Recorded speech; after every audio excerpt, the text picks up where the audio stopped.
Hello guys, Radhe Radhe. तो कैसे हैं आप सब। हम आए हमारे गुरु जी के 132वें जन्मदिन में। तो हमारे साथ देखते रहिए कैसे और क्या करते। मैं तो अभी जा रही हूँ, तो देखते रहिए।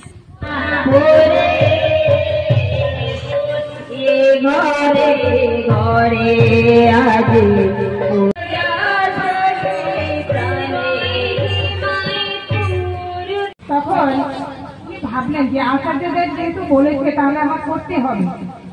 তখন তিনি কি করলেন, উনার ঘরে বললেন যে আমি ডিভোর্সে বেরোবো। তখন উনার সাথে দুজন চারজন মিলে ওনাকে ধরে ধরে মানুষের বাড়িতে নিয়ে যাওয়া হলো।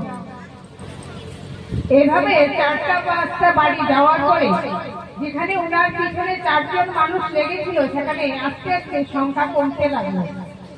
আস্তে আস্তে উনি পাটা ফেলতে পারছেন।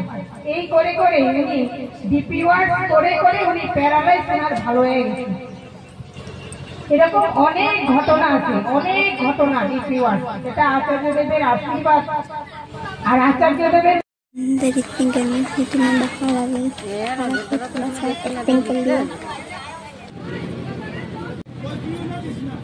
तो हम खाना वाना खाकर घर आ गए। Bye bye.